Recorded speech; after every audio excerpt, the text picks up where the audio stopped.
Հայաստանի վարչապետ Նիկոլ Փաշինյանը այցելել է Ծիծեռնակաբերդի ու Շահամալիր, որտեղ ԿԳՄՍ նախարար Ժաննե Անդրեասյանի ուղեկցությամբ ծանոթացել է իրականացվող լայնածավալ շինարարական եւ վերականգնողական աշխատանքների ընթացքին։ Այցից հետո Փաշինյանը սոցցանցի իր էջում տեսանյութ է հրապարակել, կից գրելով Հայոց ցեղասպանության զոհերի ու Շահամալիրում այս փուլի աշխատանքները ավարտված են։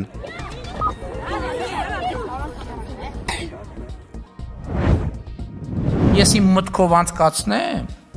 որ Հայաստանի Հանրապետությունում այդքան շուն ու շանգյալ կա,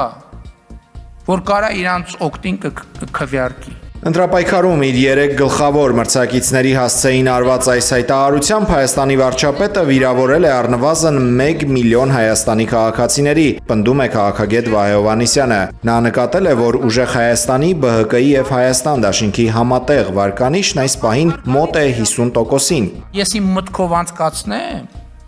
որ Հայաստանի Հանրապետությունում այդքան շուն ու շանգյալ կա,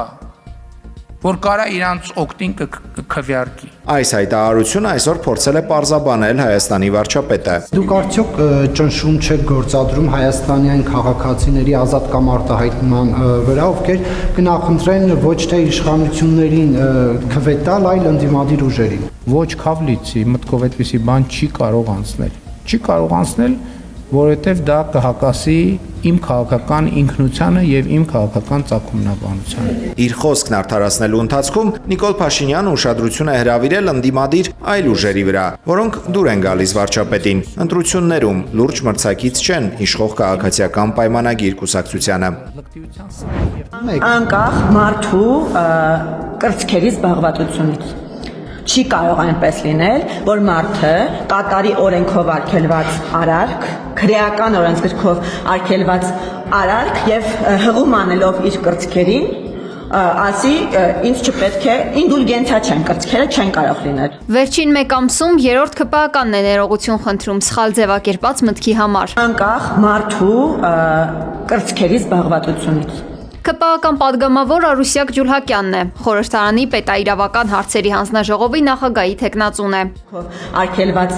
արարք եւ հղում անելով իր կրծքերին։ Երեք արտահայտած իր այս միտքը այսօր ԿՊԱ-ական պատգամավորը վիրավորական է համարել ու գրել է, եթե որևէ մեկը վիրավորվել է, ապա ներողություն է խնդրում։ Իմ տղան շատ բարձրակարգ տղա է քո պահմատ։ Հայկ Սարգսյանն ասում էր թող բարձրաստիճան պաշտոնյաներ։ Դու նրա գիտելիքների չափ որ ունենաս, դու էլ չես ծառայել։ ԿՊԱ-ական պատգամավոր քառօրյա ու 44-օրյա պատերազմները քննող հանձնաժողովների նախագահ Անդրանիկ Քոչարյանն է, որ իր որդու բանակում չծառայելու հանգամանքը բացատրել է բարձրակարգ տղա լինելու փաստով։ Իմ տղան շատ բարձրակարգ տղա է քո պահմատ։ Հայկ Սարգսյանն ասում էր թող բարձրաստիճան պաշտոնյաներ։ Դու նրա գիտելիքների չափ որ ունենաս, դու էլ չես ծառայել։ Անդրանիկ Քոչարյանն էլ գործընկերուհու պես մեկ օր հետո Facebook-ի իր էջում գրել է, թե կարծում է իր խոսքը տարակարծությունների, շահարկումների տեղիք է տվել, ինչի համար ներողություն է խնդրում։ Միլիարդներ ենք ծախսել, որ դուք այնտեղ մնաք։ Բան չի չեք մնա։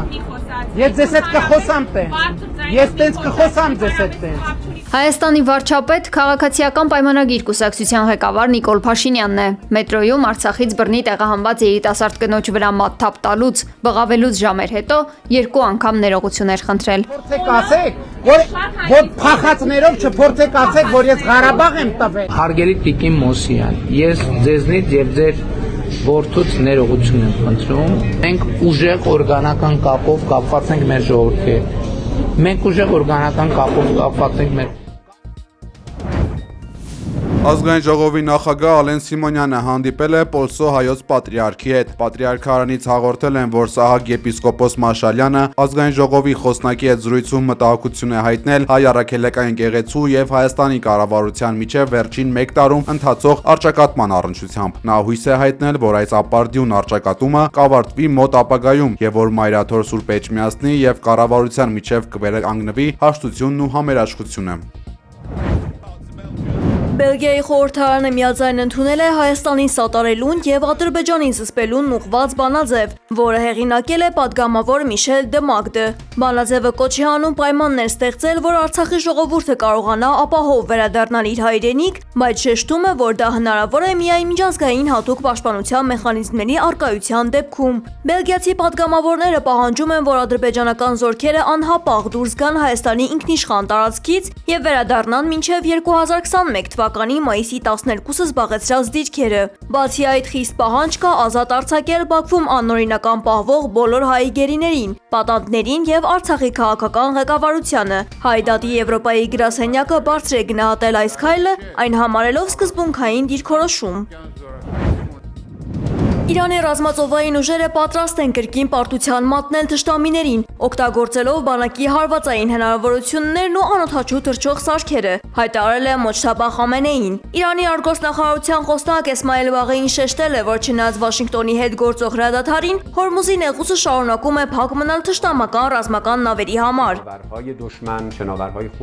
Թեհրանը սպառնացել է պատասխան քայլեր ձեռնարկել ԱՄՆ-ի շարունակվող շրջափակման դեմ եւ հստակեցրել է, որ իր հարստացված ուրանի պաշարները ոչ միտեղ չեն տեղափոխվելու, հերքելով Դոնալդ Թրամփի հայտարարություններն այն մասին, թե Իրանը համաձայնել է հանձնել իր միջուկային պաշարները։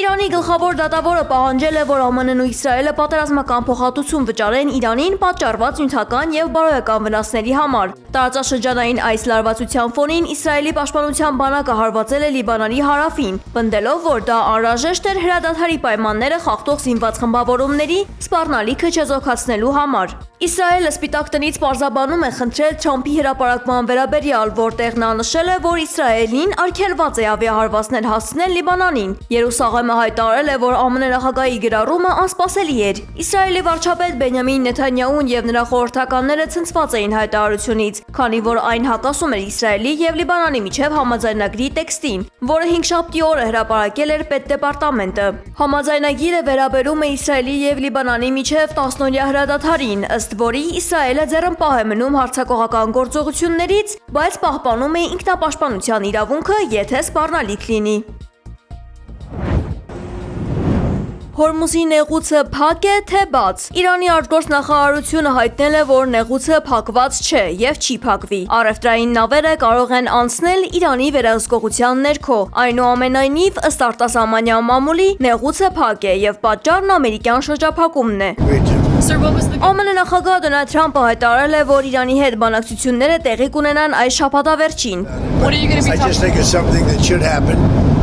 Լավ նորություններ ենք ստացել, ամեն ինչ հաջող է ընթանում։ Հանգստյան օրերին կշարունակենք բանակցությունները եւ շուտով վերջնական պատասխան կունենանք։ Շատ հարցեր արդեն համաձայնեցված են։ Շրջափակումը եւ նախորդող ճնշումները խիստ ազդեցիկ էին։ Իրավիճակը հուսադրող է, բայց գլխավորը անփոփոխ է։ Մենք թույլ չենք տա, որ Իրանը միջուկային զենք ունենա։ Դա ամեն ինչից վեր է։ Ըստ Թրամփի կողմերի միջև զգալի շատ տարաձայնություններ կան։ Մնացել են հարցեր, որոնք դեռ պետք է լուծվեն, ասել է նա։ Սպիտակ տան ղեկավարը կրկին հայտարարել է, որ Հորմուզի նեղուցի եւ Իրանի նավահանգիստների ծովային շրջափակումը կավարտվի այն պահին, երբ համաձայնագիրը ստորագրվի։ Հարևան Իրանի օդային տարածքի մի մասը վերաբացվել է։ Երկրի արևելյան մասում գտնվող օդային երթուղիները բաց են Իրանի երկնքով միջազգային չվերթների համար, հայտնել է Իրանի քաղավիացիայի ծառայությունը։ ԱՄՆ նախագահը մեկ ժամվա ընթացքում 7 պնդում է արել, բոլորը կեղծ, հայտարարել է Իրանի խորհրդարանի ղեկավար Մոհամմադ Բաղեր Ղալիբաֆը։ Այս ստերով նրանք պատերազմում չեն հաղթել եւ անշուշտ բանակցություններում ոչ միտեղ չեն հասնի, նշել է նա։ Իրանի արտգործնախարարության մամուլի քարտուղար Էսմայել Բաղային էլ հայտարարել է, որ Իրանի հարստացված ուրանը որևէ տեղ չի տեղափոխվի, իսկ դրա դուրս բերումը դեպի ԱՄՆ երբևէ չի դիտարկվել որպես տարբերակ։ Անտալիայի դիվանագիտական ֆորումի շրջանակում Ռուսաստանի եւ Թուրքիայի արտգործնախարարներ Սերգեյ Լավրովը եւ Հական Ֆիդանը ստորագրել են երկամյա համագործակցության ծրագիր։ Հանդիպման ընթացքում նախարարները քննարկել են միջազգային եւ տարածաշրջանային օրակարգի առանցքային հարցեր, այդ թվում իրավիճակը Մերձավոր Արևելքում եւ Պարսից ծոցի տարածաշրջանում։ Спасибо, что вы меня проассоциировали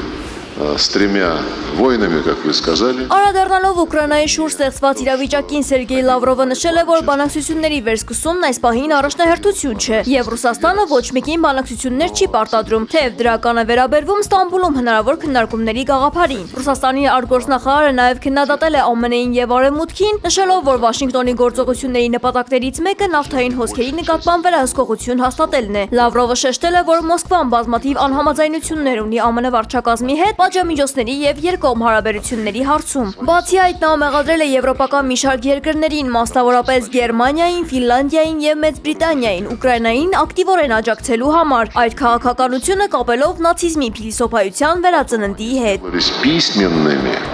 и сказали тоже, это не